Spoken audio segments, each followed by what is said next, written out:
Let's take our hymnals and turn to 656, first and last verses of Take Time to Be Holy. Let us just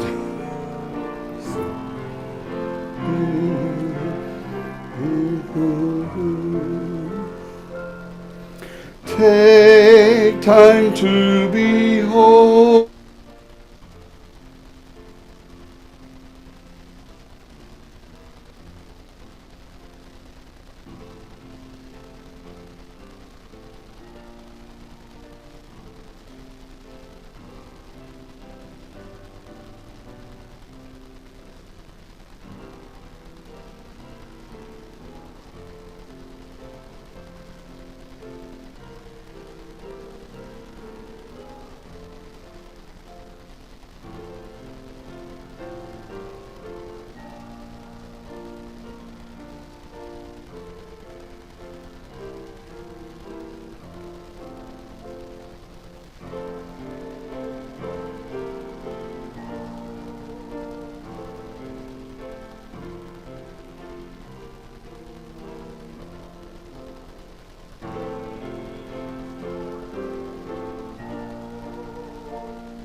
Thank you. You may be seated.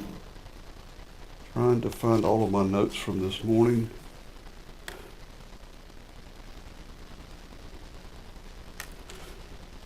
I had a piece of paper handed to me on my way down the aisle, and it says it's a girl. Join us for baby shower honoring Tracy Mazzelle Moore. How did you get those footprints if she's not here yet? Never mind. Please join us for a baby shower. Tracy and Mazzelle are going to have a baby. Miss Becky back there going to be another grandma. And that's Saturday, June the 24th from 10 a.m. to noon. And it's going to be here at the Fellowship Hall. They're registered at Babies R Us and Walmart. So look Miss Tracy up. Going to be a girl. That'll be how many girls? Good gracious. 2? 3. Okay. Here we go. All right. Thank you for that. We'll make sure it gets announced again next week. And the other announcements for the week, Wednesday is now Hot Dog Heaven Month. So for the month of June. So it's hot dogs and baked beans each Wednesday night with the fixings of chili and mustard and ketchup and onions and relish. Somebody spoke up today and said that they like sauerkraut on their hot dogs, and I encouraged them to bring their own little cup full of it if they want to do such a horrific thing to a poor innocent hot dog. And somebody else mentioned jalapenos, and I'm like, you can put them jalapenos on a hot dog if you want to, but that is just a crime against a poor innocent tube of beef. But anyhow, I'm not going to supply jalapenos, and I'm not going to supply sauerkraut. So if that's what you like on your hot dog, you'll have to bring it in a separate little bag or something. But I could use some desserts. The hot dogs and the baked beans will be ready. And the chips and all, we have plenty of that. All we try to get some commitments for are some desserts. And I've gotten a couple of commitments this morning saying they'll bring some desserts. And we, according to the cards that were turned in, we have about 45 signed up for supper Wednesday night, and I'm sure that number always gets up to about 50 to 55. So that's what we're looking for. And come join us. We have a good time. The Thursday meeting of the Circle of Joy in the Bulletin is a postponement because the following 2 weeks from that Thursday on the 29th will be the Circle of Joy's Red Cross blood drive in honor of Mr. Hodges on that day here at the church. and that will be from 2 to 6 p.m. So that is, go in there and give Phil a pint, but give it to the Red Cross. He don't need a pint. But anyhow, I get to give 2. I got that blood type where they'll just hook you up in both arms and just drain me dry. I do it because you get extra food and extra drink. You get to lay there and just drink stuff. And come on, Thelma. Oh, well, you know, I go for the food. Anyhow, that's.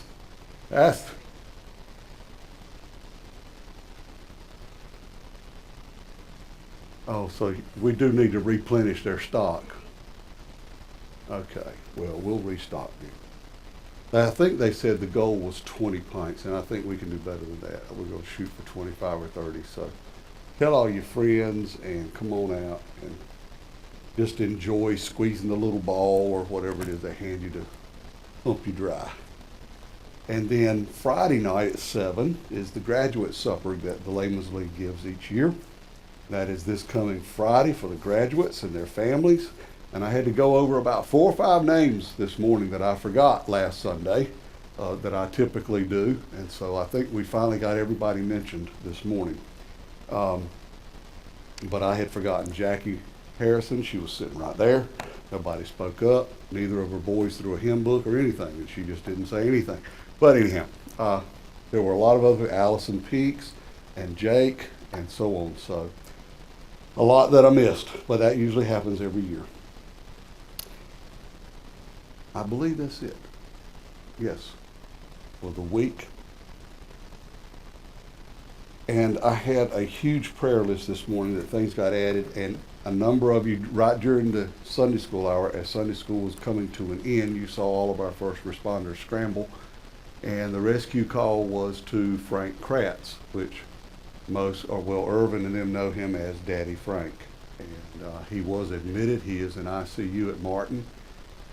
They're keeping him there to get fluid off of that heart. It was shortness of breath. That was the call. And so they've done breathing treatments and things like that this afternoon in the ER, and he has been admitted, so we want to remember him on our prayer list tonight. There were a number of things mentioned. We've got people that left yesterday and today on vacations, so we know we have people traveling. It was mentioned that church bus. The church was in Alabama. The accident was right very close to Atlanta International Airport. A church bus that was headed to the airport to fly out on their mission trip had an accident, and there was at least one 17-year-old girl that was killed in the accident. I haven't heard any further updates, but there's at least one fatality in that accident.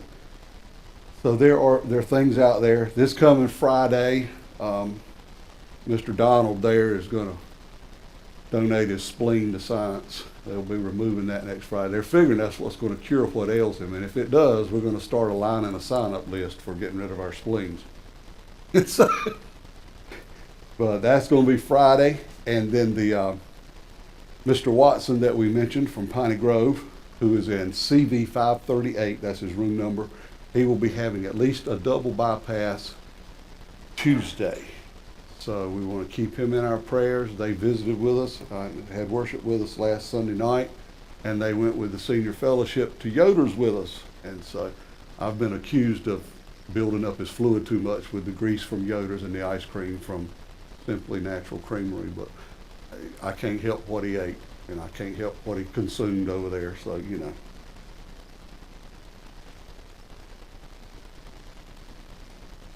Well, now, I'm just, all I got is the rear view mirror. Y'all back there had the whole panoramic view, so I can't help that. I can kind of stay focused, and y'all don't bother me too bad. But do remember him, and he'll be having surgery Tuesday. Any other prayer requests or things to bring up that you would like to share, or any updates that I'm not aware of?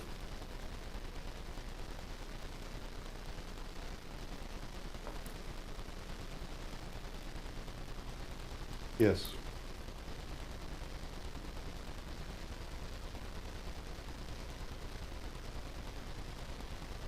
Okay. Yes, we were aware. We spoke with Miss Annie Saturday, but I didn't know if the family wanted it mentioned, and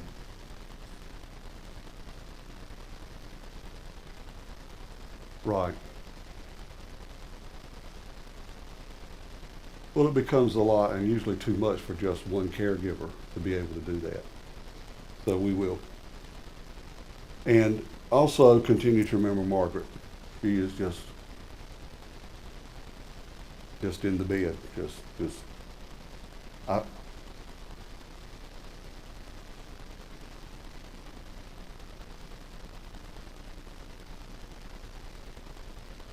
they said, she told me, what did she say Wednesday? It was going to be a series of either 3 or 6 shots. I cannot remember. And it was like it was a lubricant to try to make the pain be less, but I don't think that they're working. But they said they were going to do 6 of those, I think. And then the only other step she's got is surgery. Okay.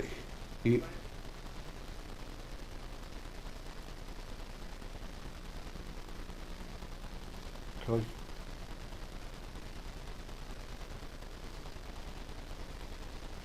Well, good. Oh, well, maybe it's not good. We're glad she's well enough to come home. Now, whether she should or not is another thing. Okay. Others. Okay. Father in heaven, as we thank you for this day and the privilege of being in your house tonight, we've shared these names, we've shared these families, we've talked about these particular circumstances and needs. And we just thank you for hearing our prayers, and thank you for knowing that because of our faith and the opportunity that you have given to us to be concerned and care about others and their needs, we thank you for hearing our prayer and know that you're going to respond to the needs that these individuals and these people have in accordance with your will. And we may not know where that takes them or what kind of pathway that means they're on, but we do know and we do pray that you would keep them safe within your will.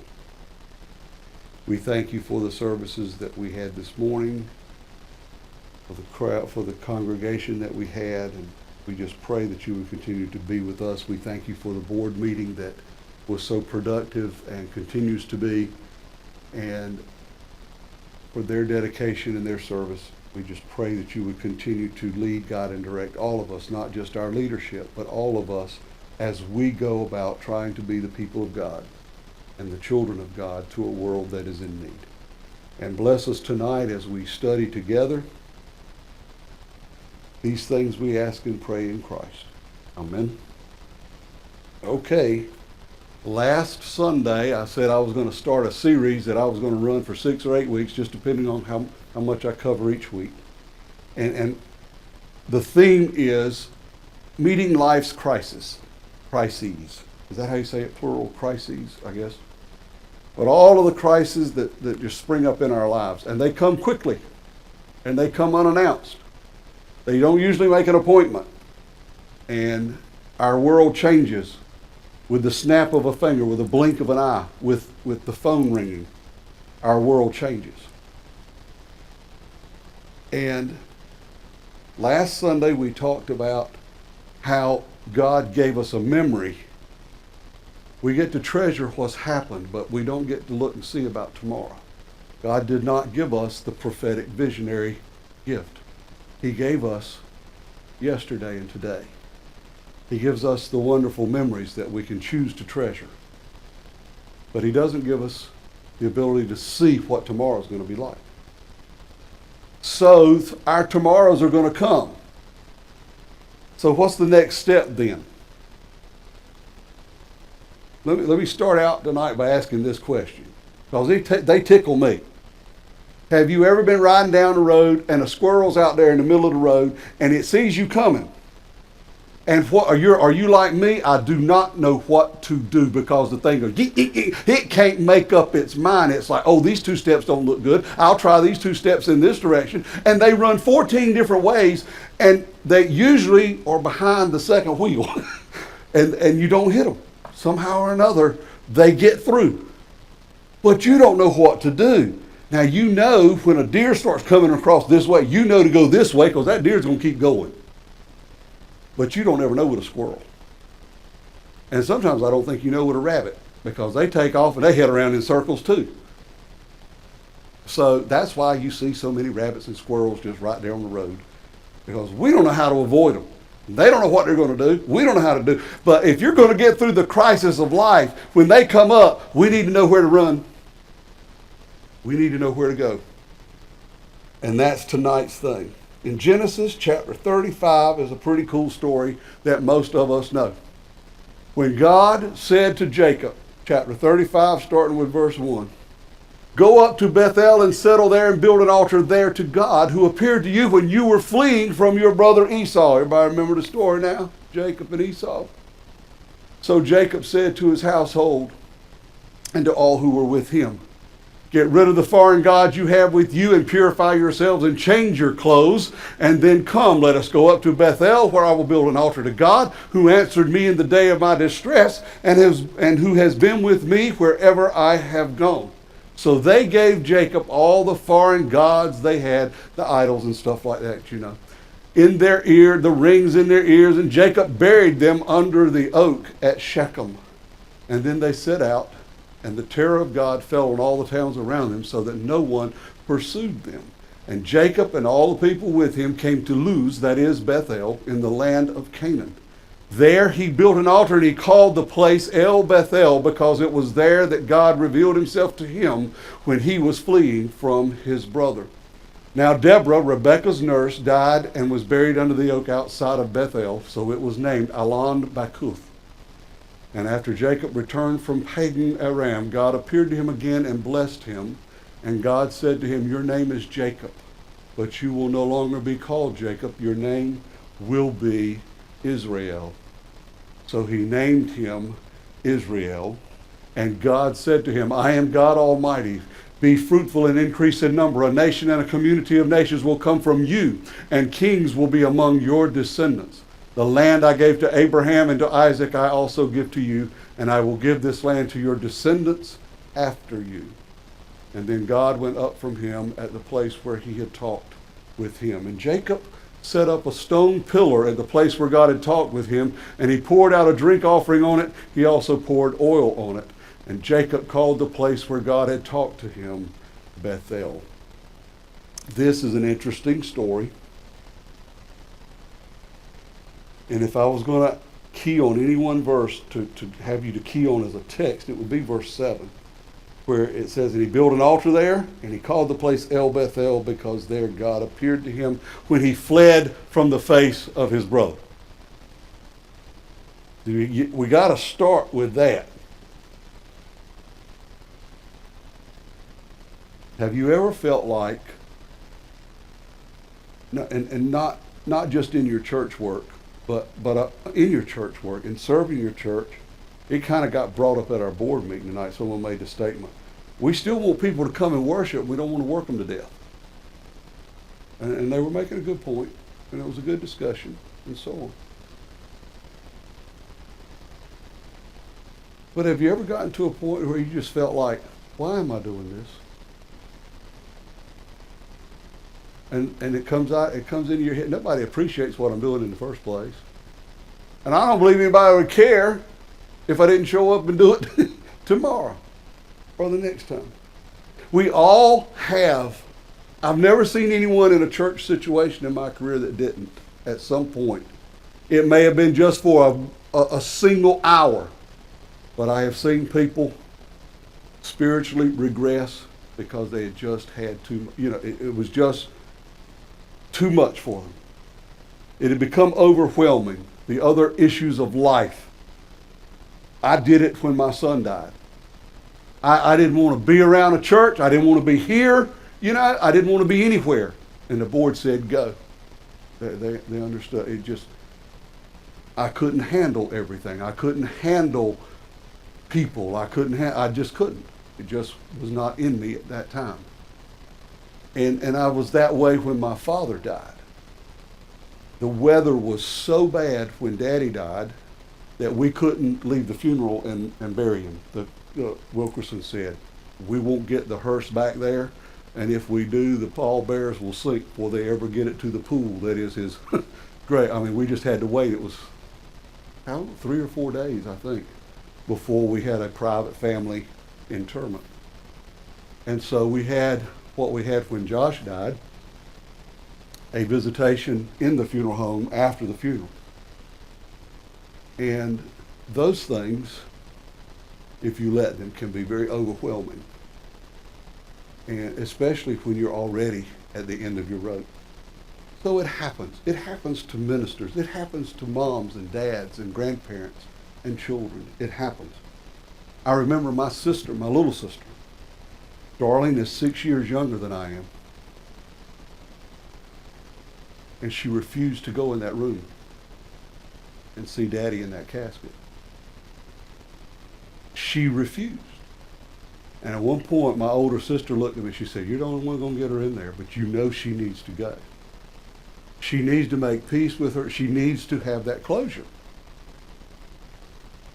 And it was 5 minutes before the funeral. It was the private time for the family was over, and Ronnie had said had a prayer with the family, and they were taking us to the family room, and Darlene standing there, and I said, "Sis, you got to come with me." She just stood there. She said, "But that's my daddy." And I said, "I know. But you need to put this to bed and find some peace." And she finally went in there. But sometimes life can just overwhelm us. And this is a good story to illustrate a crisis in a Christian's life. Look at Jacob, who became Israel, the immediate father of God's chosen people. He had an enviable heritage. Good gracious. He was the son of Isaac, the grandson of Abraham. A study of his life, though, reveals that all wasn't sunshine and roses, was it? At times, Jacob had his human weaknesses. At times, he had his periods of wanderings. At times, he had his instances of slipping away from God and doing and being what God had planned for him to be. At times, Jacob just simply didn't know where to go. He didn't know where to run. But with God's gracious intervention, he found out that there is a place where you can go where God is there. And there's no precondition. And there's no, you got to change this. There's just, okay, we're here together. Jacob had to realize that there was a place to go, and he just had to learn it. And we all know the story, but there's 2 or 3 things here. Because, see, the pattern of Jacob's life started well before this passage. It started back when he and Esau were born. It says they came out fighting each other. You know, they were twins. And it said they came out struggling. That's a wonderful little King James word for the fact that I think the cord was wrapped and they were wrapped and everything they had was wrapped. And it's a wonder that her mom, was able to even birth the 2 kids. And from the very beginning, they were totally different. Totally different. They were as 180 as you could get. Esau was the hunter, the man of the fields. He lived a rugged life.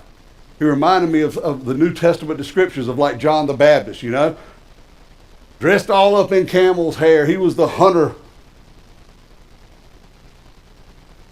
Jacob reminds me of Caleb growing up. Not that Caleb was necessarily quiet. Well, see, Jacob listened to his mother's dreams of the future. Jacob would lay across his mother's lap on Sunday afternoon and watch Lifetime movies if they'd have been around, like Caleb did. He was the quieter one.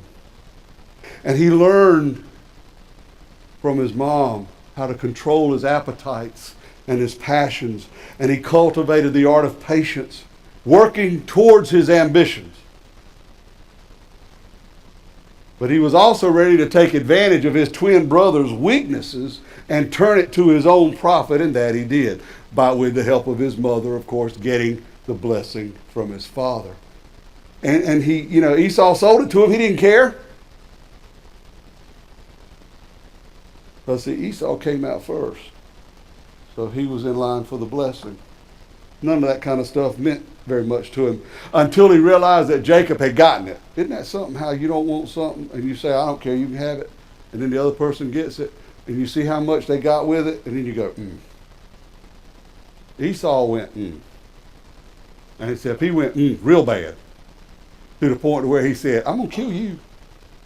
And so Jacob ran. That's the story pretty much.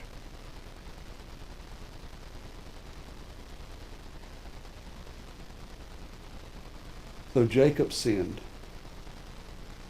His sin was compounded because he colluded, or in collusion, whichever word's correct, with his mother. He deceived his dad, his blind and dying father, into getting the patriarchal blessing. So he began his run, and his run took him to Mesopotamia to find a wife among the daughters of his mother's brother. So the pattern for Jacob started early. But then God stepped into the picture. And isn't it amazing that when we get in the crisis of our lives and we're running, and then we have this intervention with God, He's never in a hurry. He's never tense. He's never overly anxious. It reminded me of I had a baseball coach when I was in Little League. I'll never forget, it was Red Nobles. And I got furious one night at the umpire. I knew I was throwing strikes, and the umpire said I won't. And me and him started not to get along. And I wasn't 10 years old. I started real early not getting along with officials. And it just bothered me, and I got so upset, and I was so mad. And I was mad at those guys because they could just stand there, and I would walk them. And I got mad at our guys because we'd get one or two on base, and then we couldn't score them. And then there I was up to bat one night, and the bases were loaded, and I could have helped my own self. And what did I do? I didn't strike out, but I hit a little pop-up that the pitcher caught. And that was it. I was done. My goose was cooked, and I was just rattling. And Red Nobles comes over there, and he just put his arm around me. I came up to, almost his armpit maybe, and he just said, whoa. And I mean, I was all about blessing everybody out, and he said, whoa, it's okay. It's just the middle of the ball game. We still got a long ways to go. And he talked to me for what felt like an eternity, calming me down, because he knew if I went back out to that pitcher's mound and that kind of thing, I was going to be throwing them all over the place. But he wasn't in a hurry. He didn't care when the umpire said you need to hurry up. He was patient with me, and he just let me kind of get it out, and then he just calmed me down. Isn't that the way God is? Every time when we get so distraught, when we get so out of kilter, and sometimes we stay out of kilter for a right good while. Jacob did, But see, God is all-seeing. He's all-knowing. And even though the scriptures tell us that a lot of years passed before Jacob found the right path, but God was patient.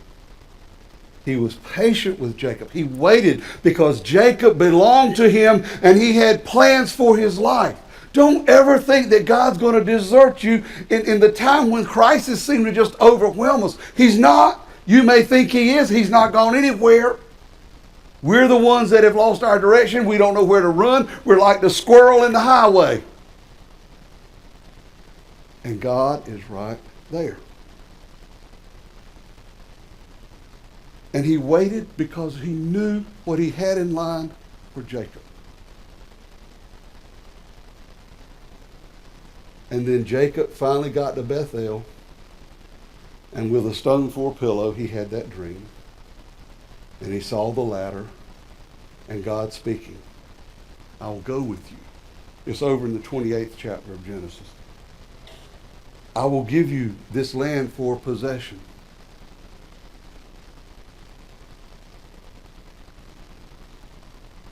And that was a turning point in his life. it was a turning point for Jacob. He realized through this experience, and he said it in verse 16 of Genesis 28, surely God is in this place, and I knew it not until I finally calmed down. God is a patient God, and aren't you glad? There are times when I am so glad he was patient with me and helped me realize that there was a tomorrow, and that even though things clouded my life and my living and everything so badly, and you think none of this stuff is supposed to happen to you, and yet God says, I'm here. I'm here. And sometimes it's a lengthy road. I've seen people, I've even talked with them recently, that talked about how they were a drug addict. Said, my mom and daddy drugged me to church every Sunday. They drugged me to Sunday school. They drugged me to church. They drugged me to evening worship. They drugged me to youth meetings, whether I wanted to go or not. So yeah, I was drugged my whole life. And when I got old enough to get out of that house, I was gone, and I didn't want anything to do with the church. You've heard stories like this.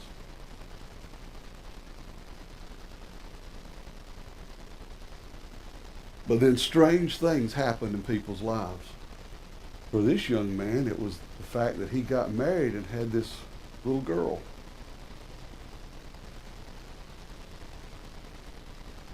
And he got to thinking about where his values were initially set, and realized that he needed to get back around some good people and back into a church environment, because that's the way his little girl needed to grow up. And that took years.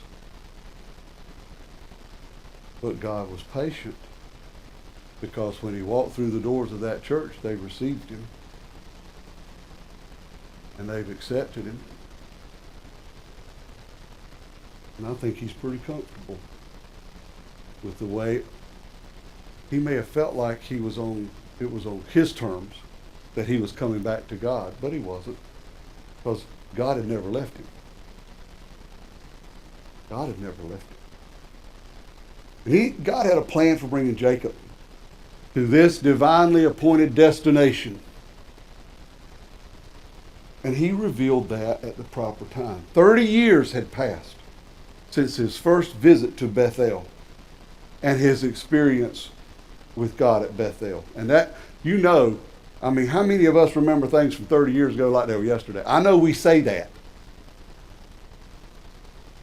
We say that. But if it's like yesterday, how come the story changes every time you tell it? I don't remember some of them stories and they've changed. It's, I remember it like it was yesterday. It was so and so and so and so, and I'm like, I thought it was so and so and so and so.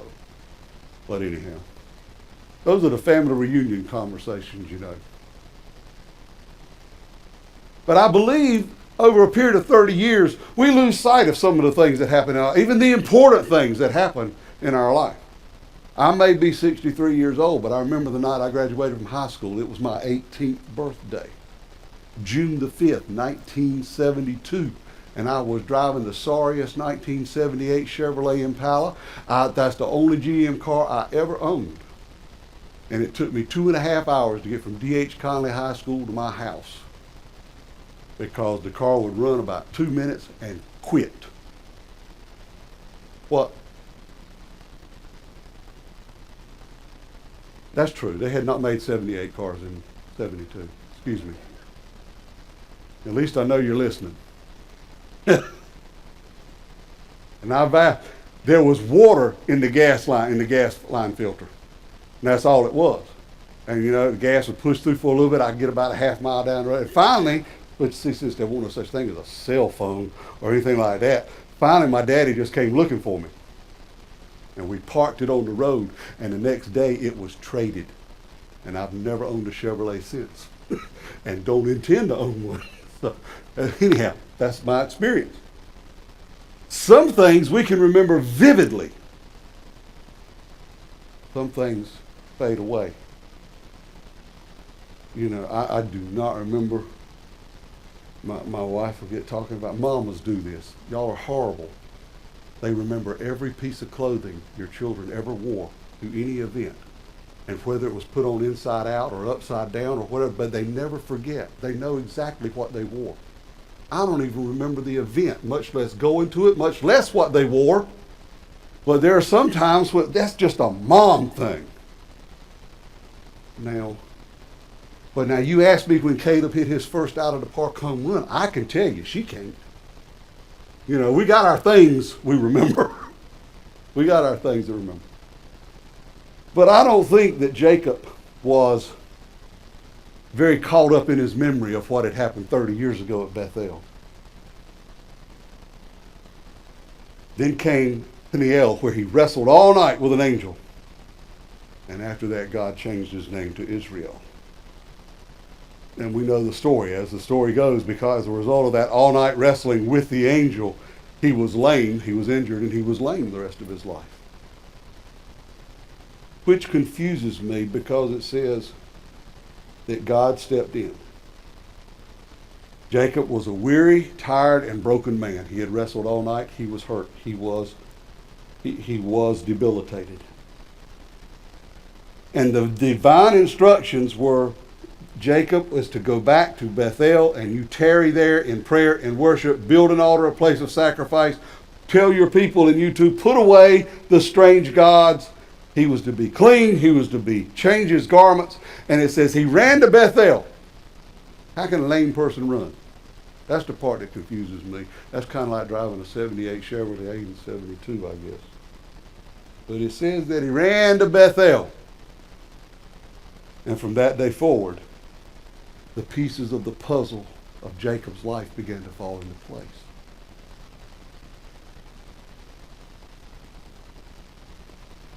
It's good to know where to run when the crisis of life comes. It's nice to know where you can go. For a person that's not a Christian, for the unbeliever, the first road they need to run to is the road of repentance. Because you can't get into God's will for your life unless repentance takes place and you recognize that your ultimate destination that you strive for is the cross. For the disobedient Christian who has lost the joy of his or her salvation, it's the back to Bethel. Back to the place where God began a work in your life so that you can take up again where the interruption came. Now, isn't that interesting? That's like the story of the man on the island, marooned there for 30 years. And then finally a ship comes by, a merchant ship comes by, and they come by to get him. And the guy said, "How long have you been here?" "I've been here 31 years. And then they said, "Well, what is that?" He said, "That's where I live. I built that." He said, "Well, what is that place over there?" He said, "That's my church. I'm a Christian. I built that." He said, "Well, what's that third building?" He said, "Oh, that's my new church." Because he didn't like the old one. How do you do that if it's just you? Sometimes we'll run from the very place that God has placed us. People seem to find all kinds of reasons for leaving a church. Now, I think there can be some valid reasons, especially if there's scriptural turmoil or doctrinal turmoil or disagreement that comes to turmoil. But man, we've come up with all kinds of reasons. It's amazing to me. I had a lady in the first church that I pastored. I did the funeral for her mother. It was her mother's wishes that her funeral be at the church. So the funeral was at Casey's Chapel. And the casket was in the church. And for weeks, that woman never came back to church. And I'm like, I've called her. I've sent her cards thinking of you. And so I went to see her. And she said, "I'm sorry, I can't walk in that church anymore." And I'm like, "What do you mean?" She says, "All I see when I walk in there is my mother's casket." And I'm like, "Well, how about see Jesus?"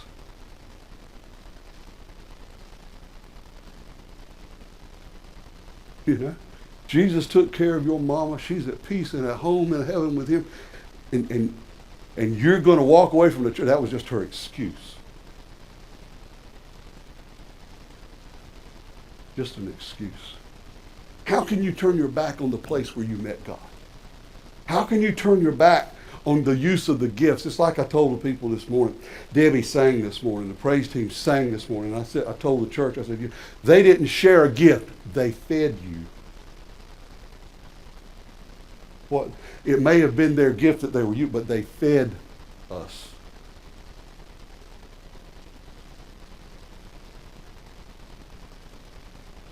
Maybe some of us need to go back to Bethel and rediscover God's plan for our life. You know, there's that passage that we're so familiar with, we never quote it right. But it's the one that talks about the potter sitting there making the vessel. And he's trying, and something goes wrong, and the vessel isn't quite to his specs, and he just mashes it down. But the neat part is, he didn't throw it away. He continued again, and he fashioned another vessel. And there's a lot of times we can get broken. I understand that. I accept that. I wrote a friend a card this week.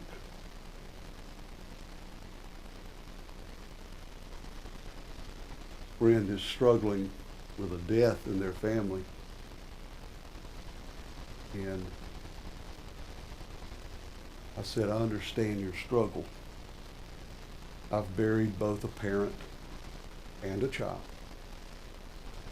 And I can understand. And see, I believe that. Don't walk up to a person who's lost their father or their mother, and you've got both of your parents living, and say, I know how you feel, because you don't. You don't. Don't walk up to a person who's burying her husband and say, I know how you feel if you've still got your husband standing right there beside you, because you don't. But when you've walked that path, you can say, I understand. I may not have the answers, but I can understand and I can relate to your struggle and to your grief. And the only thing I would like to share with you is the reality that I know in mine, God never left me. And he was patient with me. And he hasn't left you, and he'll be patient with you. And I don't know if that card meant or will mean anything to that person. I hope it does. But that person needs to get back to where they met God. We all need to go back to our Bethels when we have those times of crisis. For the Christian, it's good to know where we go, because God is in the business of molding and fashioning us into a vessel to be used for his glory. Plain and simple. That's who we are. That's what we do. We'll continue the series next Sunday. Thank you for coming. Let's stand and be dismissed. No, we won't, because next Sunday's Father's Day, and we won't have evening worship next Sunday. But we'll pick it back up. Thank you all for coming and being patient through the message. And wish Donald the best this week, as this thing's supposed to be outpatient, isn't it? Oh, you got to stay overnight, okay? He'll decide what he wants for supper, and he'll let somebody know. Irvin, would you dismiss us, please?